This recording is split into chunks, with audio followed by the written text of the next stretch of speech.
अस्सलाम वालेकुम व्यूवर्स आज का जो हमारा टॉपिक है वो है solution of simultaneous linear equation by matrix inversion method.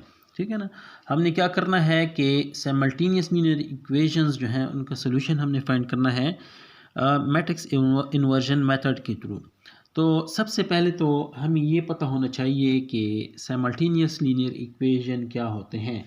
देखिए, हमारे पास दो या दो से ज़्यादा ऐसी लीनियर इक्वेशन जिनमें हमारे पास क्या हो कि सेम अननोन वेरिएबल्स हों, तो वो जो हमारे पास इक्वेशन कहलाएंगी वो कौन सी कहलाएंगी? वो साइमल्टेनियस लीनियर इक्वेशन कहलाएंगी। लेट्स सपोज हमारे पास है a x plus b y is equal to m, equation number 1। दूसरा है हमारे पास c x plus d y is equal to n. अगर यहाँ हम देखें तो यहाँ पे हमारे पास दो इक्वेशंस हैं। इन दोनों इक्वेशंस में हमारे पास जो अननोन वेरिएबल्स हैं वो हमारे पास क्या है? सेम है। इसमें भी अननोन वेरिएबल एक्स और वाई है, इसमें भी हमारे पास क्या है? एक्स और वाई है। दोनों में जो हमारे पास वेरिएबल क्या है? एक्स वाई है, सेम है। तो ये दोनों हमारे पास क्या हुए? Simultaneous linear equation. और इसके जो पावर्स हैं एक्स और वाई की वो भी हमारे पास क्या है? वो 1 है। ठीक है। तो ये हमारे पास क्या हुआ? साइमल्टेनियस लीनियर इक्वेशन हुआ। अब आ जाती हैं मैट्रिक्स इन्वर्जन मेथड के थ्रू कि मैट्रिक्स इन्वर्जन मेथड क्या होता है। ठीक है। तो लेट्स सपोज हम इसी ही जनरल इक्वेशंस को ले लेते हैं और हम ये क्या करते हैं कि ये जो हमारे पास है इक्वेशन है दोनों, हम इसे मैट्रिक्स फॉर्म में लिख लेते हैं। कैसे कि लेट्स सपोज ये देखिए, हम जो इसके वेरिएबल्स के साथ जो कोफिशिएंट्स हैं उनका हम अलग मैट्रिक्स बनाएंगे और ये जो वेरिएबल है इनका अलग बनाएंगे और ये जो कांस्टेंट है राइट साइड पे उनका अलग बनाएंगे। ठीक है। तो हम सबसे पहले क्या कर लेते हैं, ये जो कोफिशिएंट्स हैं इनके अलग अलग बना लेते हैं। लेट्स सपोज कि यहाँ पे हम x जो होंगे उसकी जो वेरिएबल्स हो ना, सो x जो होंगे, ठीक है ना, x वेरिएबल, इसके जो हमारे पास कोफिशिएंट है वो हम इस साइड पे लिख लेंगे और y के यहाँ पे। तो x के हमारे पास क्या है? यहाँ पे a है। ठीक है। और y का यहाँ पे हमारे पास क्या है? b है। फिर यहाँ पे x का हमारे पास क्या है? c है। और यहाँ पे y का क्या है? d है। तो ये हमारे पास जो मैट्रिक्स बन गया है किस चीज़ का है? ये कोफिशिएंट्स का मैट्रिक्स यहाँ पे हमने बना लिया है इस इक्वेशंस में जो हमारे पास कोफिशिएंट्स हैं। अब हम क्या कर लेते हैं, x और y को इसी तरह लिख लेते हैं एक मैट्रिक्स फॉर्म में, इज़ इक्वल टू, ये हमारे पास क्या हुए कि m और n, हम ये जो कोफिशिएंट है इसका भी अलग मैट्रिक्स बना लेते हैं। ठीक है। अब हम क्या कर लेते हैं कि इन्हें हम नाम दे देते हैं कि ये जो मैट्रिक्स है ये हमारे पास मैट्रिक्स ए है। ये हमारे पास कौन सा है? ये हमारे पास मैट्रिक्स ए एक्स है। और ये जो मैट्रिक्स है ये हमारे पास कौन सा है? ये मैट्रिक्स बी है। और इसे हम नाम देते हैं इक्वेशन नंबर 3। ये हमारे पास क्या हुआ? इक्वेशन नंबर 3 हुआ।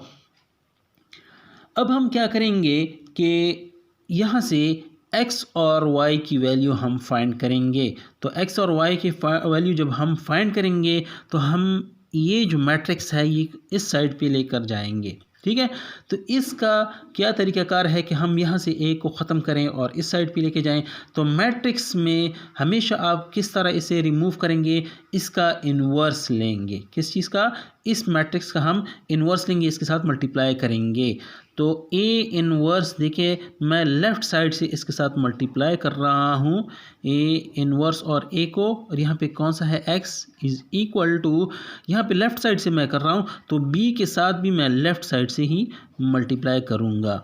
ठीक है। तो ऐसा रिज़ल्ट यहाँ से हमारे पास क्या आएगा? यहाँ से हमारे पास आइडेंटिटी मैट्रिक्स आएगा, x is equal to a inverse into b।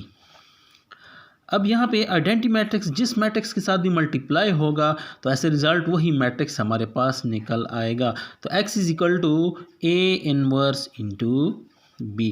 इसे हम नाम देते हैं इक्वेशन नंबर 4।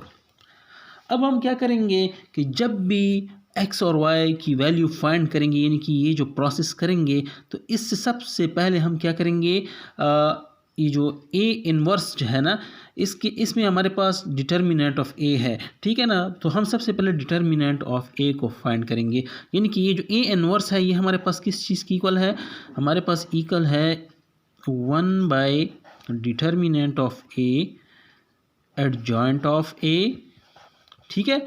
ए इनवर्स हमारे पास किस चीज़ की इक्वल है, 1 by determinant of A adjoint of A. तो हमने सबसे पहले ये डिटर्मिनेंट ऑफ ए फाइंड करना है। अगर डिटर्मिनेंट ऑफ ए हमारे पास इक्वल आ जाए 0 के, ठीक है ना, तो हमारे पास क्या होगा, वो वो सिंगुलर होगा मैट्रिक्स, और ए इन्वर्स क्या होगा, वो एग्जिस्ट नहीं करेगा। जब ए इन्वर्स एग्जिस्ट ही नहीं करेगा तो आप ये आगे जो प्रोसेस है आप आगे नहीं जा सकते, ठीक है ना। तो आप एक्स और वाई की वैल्यू फाइंड नहीं कर सकते। और अगर हमारे पास क्या हो कि ये जो ए इन डिटर्मिनेंट ऑफ ए ये नॉट इक्वल टू 0 हो, तो हमारे पास ये नॉन सिंगुलर मैट्रिक्स होगा। तो आप क्या कर सकेंगे, ए इन्वर्स को फाइंड कर सकेंगे। जब ए इन्वर्स को आप फाइंड कर सकेंगे तो आप एक्स और वाई की वैल्यू निकाल सकेंगे। अब हमने एक्स की वैल्यू फाइंड करनी है, तो एक्स की वैल्यू फाइंड करने से पहले हम ए इन्वर्स को फाइंड करेंगे।